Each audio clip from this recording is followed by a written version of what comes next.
இந்த ப்ரௌனி பார்த்தீங்கன்னா, என்னோட ஹஸ்பண்ட்காக தான் நான் ப்ரிப்பேர் பண்ணிட்டுருக்கேன். அவர் ரொம்ப நாள் கேட்டுட்டே இருந்தார், ப்ரௌனி செஞ்சு கொடு, ப்ரௌனி செஞ்சு கொடுன்னு சொல்லிட்டு. ஆனா, எனக்கு சுத்தமாவே டைம் கிடைக்கல. இன்னைக்கு வந்து எந்த ஆர்டரும் அந்த அளவுக்கு இல்ல.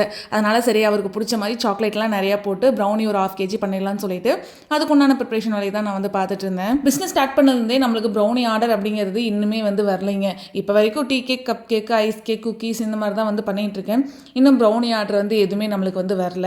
ப்ரௌனிலையும் சில ஆஃபர்ஸ் வந்து குடுக்கலான்னு இருக்கேன். அது இனிமேல் வரப்போற ஷார்ட்ஸ்ல கண்டிப்பா வந்து என்னென்ன ஆஃபர் அப்படிங்கிறத வந்து நான் ஷேர் பண்ணுறேன். வீட்டில் வந்து 3 பேர் தான். நான், என் ஹஸ்பண்ட், என் அம்மா 3 பேர் தான். நானும் அந்தளவுக்கு ஸ்வீட் சாப்பிட மாட்டேன், அம்மாவும் சாப்பிட மாட்டாங்க. ஸோ இது வந்து மெயினாக என் ஹஸ்பண்ட்காக தான் நான் ப்ரிப்பேர் பண்ணேன். அதனால ஒரு 1/2 கேஜி மட்டும் நான் ரெடி பண்ணி எடுத்துக்கிட்டேன். அவருக்கு வந்து சாக்லேட் அதிகமாக லோட் பண்ணால் வந்து ரொம்ப பிடிக்கும். ஸோ சாக்லேட் நட்ஸ் எல்லாமே வந்து அதிகமாக லோட் பண்ணி ப்ரௌனி வந்து பேக் பண்ணி எடுத்துக்கிட்டேன். ப்ரௌனி வந்து செம்ம சூப்பராக ரெடி ஆயிடுச்சு. நானே எக்ஸ்பெக்ட் பண்ணல இந்த அளவுக்கு டேஸ்ட் நல்லா இருக்கும்னு சொல்லிட்டு. கீழே அந்த பட்டர் ஷீட்லையுமே வந்து ப்ரௌனி ஒட்டல, செம்ம சூப்பராக இருந்தது. உள்ள சாக்லேட் எல்லாம் மெல்ட் ஆகி ப்ரௌனி வந்து நல்ல சூவியாக ஃபஜ்ஜியாக சூப்பராக இருந்தது. இதே மாதிரி ப்ரௌனி உங்களுக்கு வேணும்னா கீழே இருக்க வாட்ஸ்அப் நம்பரில் வந்து ஆர்டர் பிளேஸ் பண்ணி